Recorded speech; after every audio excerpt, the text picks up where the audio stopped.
The Big Mountain has another PAC update.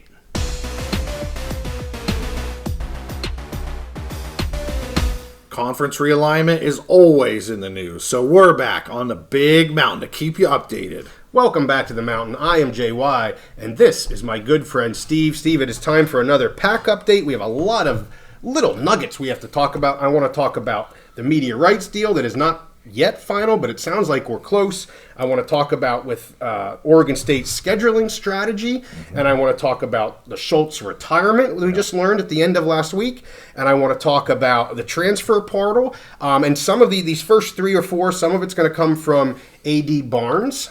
He had an interview with John Canzano last week, had some really good stuff, and we've said many, many times we like to hear from the decision makers, so this is coming right from him. Then we're going to get to a little bit more at the end, the finances of the PAC-12 and this whole war chest of the PAC-12. TJ Altimore, who we've talked about several times, did a great little summary of the war chest, or lack thereof, maybe. So I want to talk about that. So let's start with the media deal rights. Again, we don't know where this is quite at yet. We're recording this on Sunday. We're going to try to drop this on Tuesday. So if something happens before we drop this might be a smidgen old, but Scott Barnes, the AD for the Beavers here, stated that the search for the media rights agreement went to extra innings, but they're in the final inning and they are about ready to win this extra inning ball game. He put it in a ball game analogy. He reiterated that the need for exposure we've been talking about for 3 or 4 episodes now in the media rights, and trying to get it in the most homes possible in the United States. Again, the rumors continue to swirl around the CW. It seems to hit all of that exposure that they're looking for.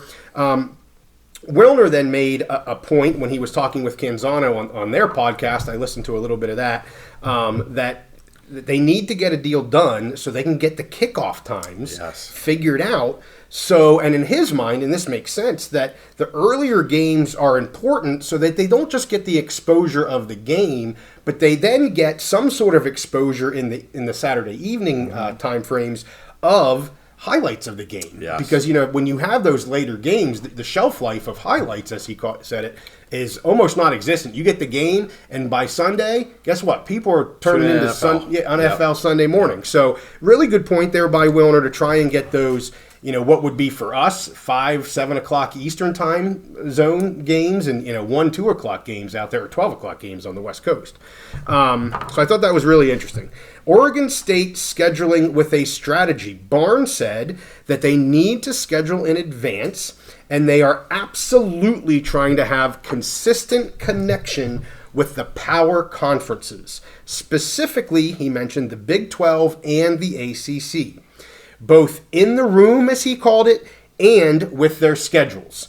They want to do that in order to foster relationships with them, and it's important. It's an important part of their strategy moving forward.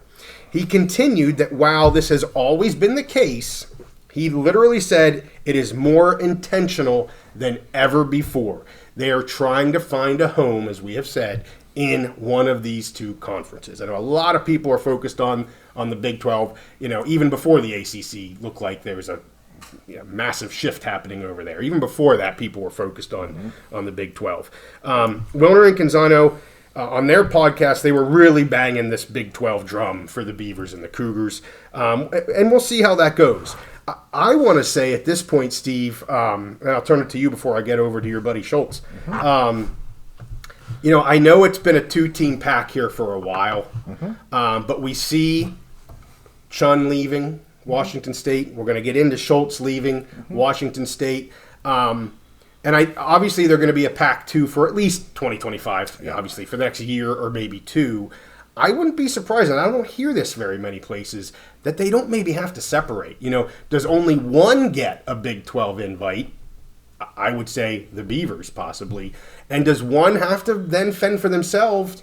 I don't know. I think it'd be really hard for the Beavers. I'm going to use the Beavers as an example. If they got an invite to the Big 12 only, without Washington State, I don't know how they wouldn't accept it and be like, hey, you got to take us both or none. I think they take it. So that's just me throwing out some speculation there. Anything on the media rights deal or the scheduling strategy or my speculation? Well, I would just say, we'll just have to see what happens on the media rights deal. I mean, it still seems like the CW is that likely landing spot. Yeah. I think we did see some ACC games on the CW last year, so I don't know if that's kind of what's working into the scheduling window. Maybe they want to have ACC games on earlier and then have these PAC-2 games on later. I'm not sure what's the hold up there, but as far as the way I look at it is, and it kind of goes back to that repeated theme that we've gone back to since the very beginning last September, is I think they're tied at the hip for just these next 2 years. Yeah. They're working together. To again, I love this phrase, build that bridge to whatever comes next. Whether that's might be two bridges, there could be a split at the end of the bridge. Yep. But I think they've worked great together. I don't think there's any animosity or mistrust between each other. Yeah. And both presidents and ADs of both universities are trying to find the best possible landing spot and the best possible situation for their universities, their student athletes. And is it possible they end up going in different directions? Definitely. Yeah. Now, what I will say is, and I've said this quite a few times, I'm a Beaver believer, okay? But what I will say is I looked at some of the metrics. I know you're going to get to Tony Altmore at TJ Altmore on X Twitter. Right. Some of the metrics that he's put out has actually shown that Washington State, some of the financial metrics and the other metrics actually makes them a more attractive candidate maybe to some conferences.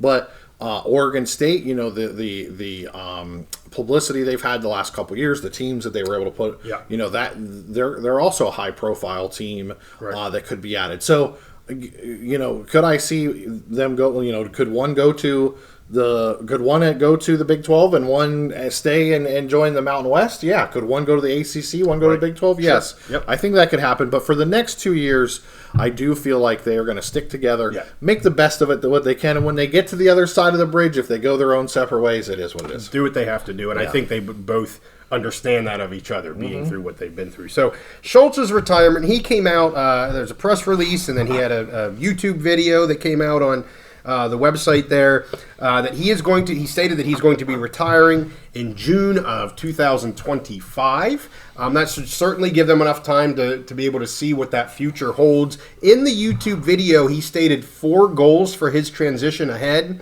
The first one was to support the board and the community in search of his successor. The second was to stabilize enrollment across the system. The third was to work with donors in order to raise money needed to advance the Washington State University for now and into the future. And then the fourth, of course, make sure there is a good home for Cougar athletics moving forward.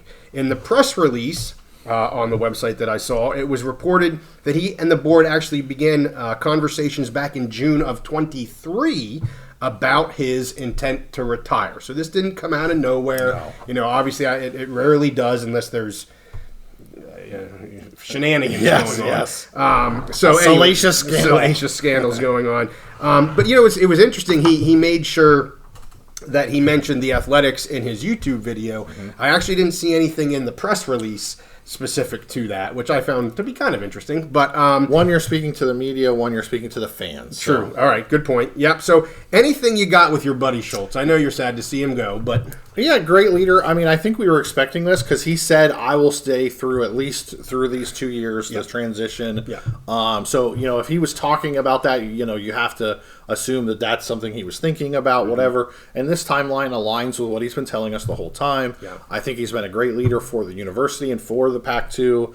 I think whenever we get to that point 2 years from now, he'll have gone through more in a 3-year period than most commissioners do an entire decade. Yeah. So he'll have definitely earned his, or not commissioners, but university presidents. Yeah. He'll have earned his retirement.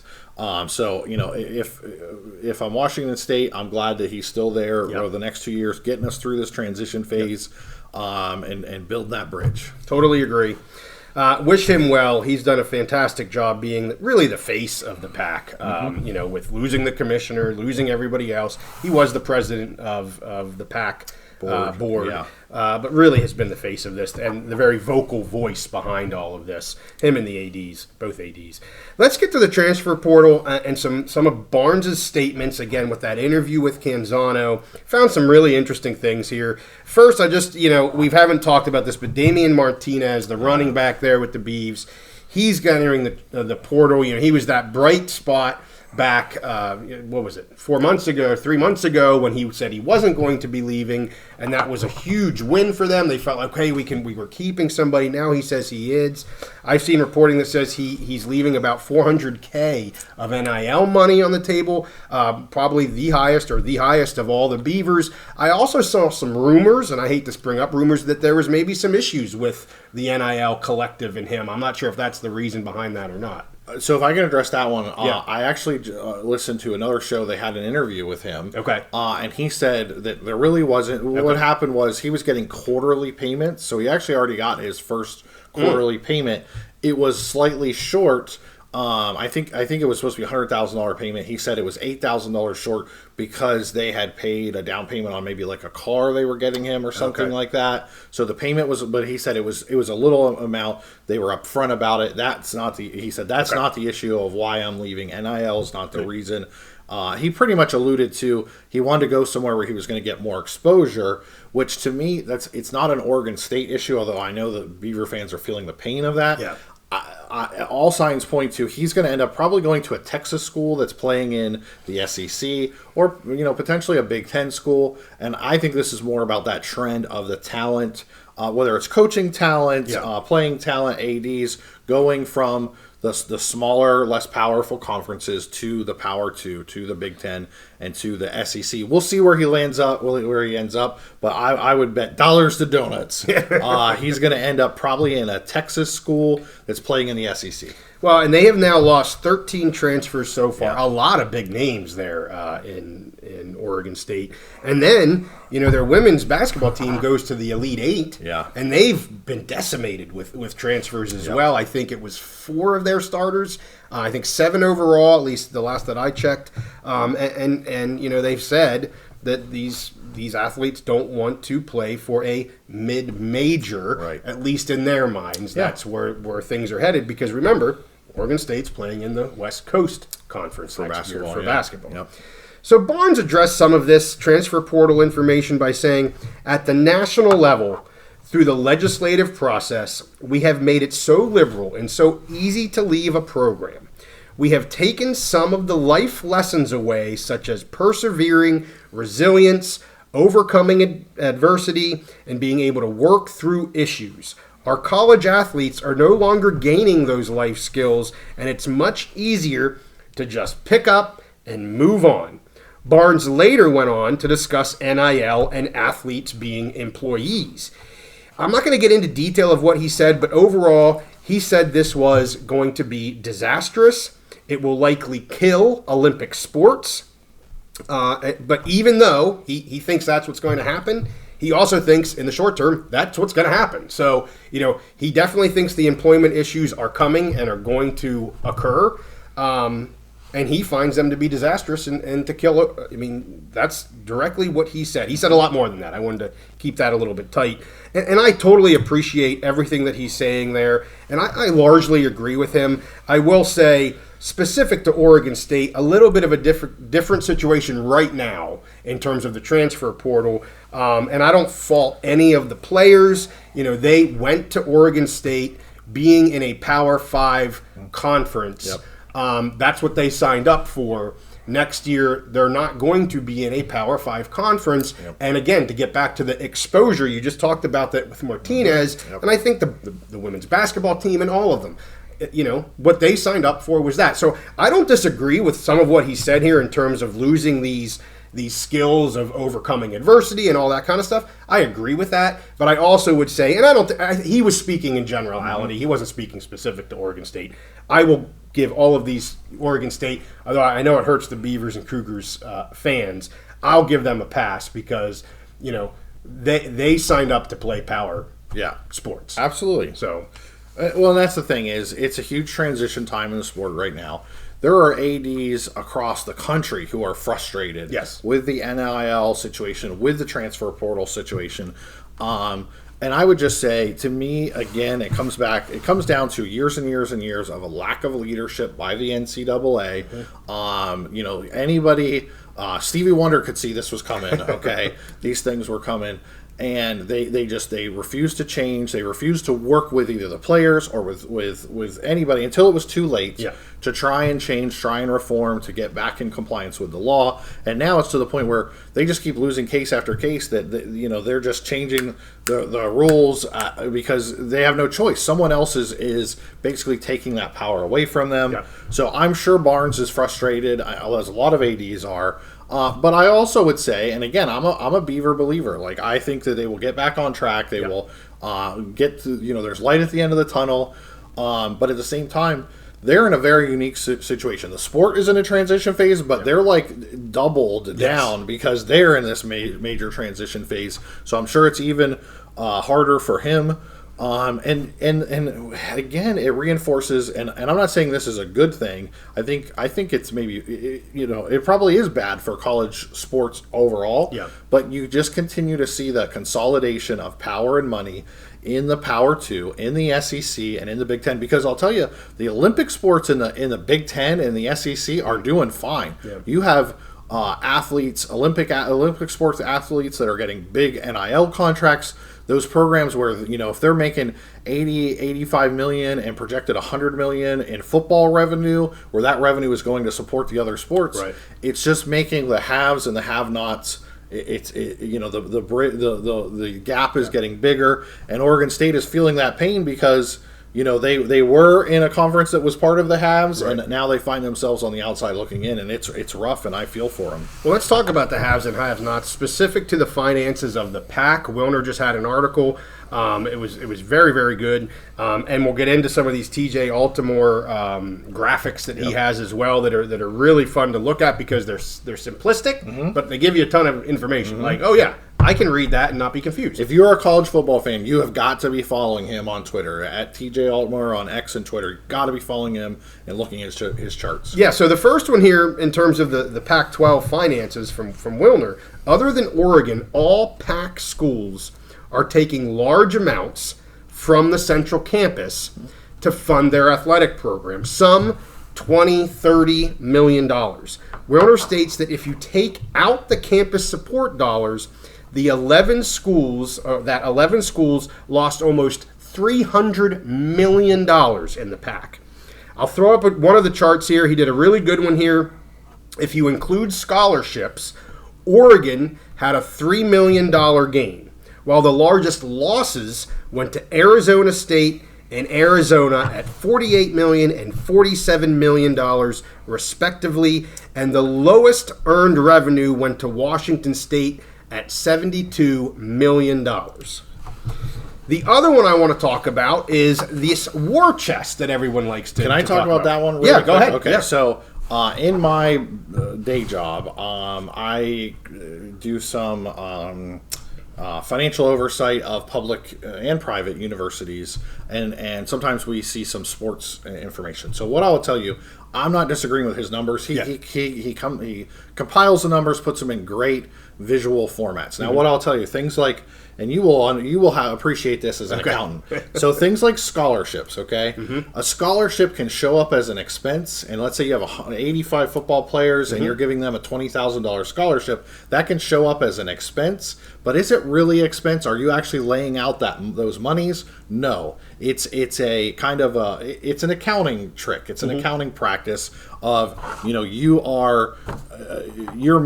putting that as a cost, as an expense on your books, but you're not actually paying out real money for those. So some of those losses are it's not exactly what it seems, and that's just what I'll say is that, again, the numbers, I love the chart. It's a great chart, and it shows, and you have the Big Ten schools and the SEC schools who also are doing the same thing. They're paying for these scholarships, and they're bringing in massive amounts of revenue that these two schools are not bringing in. Sure. So his charts stand, but I think people have to understand where they get those numbers, especially when you're talking about scholarships, because it's basically you're saying, okay, I'm going to not pay myself, for these scholarships, so it's not real money.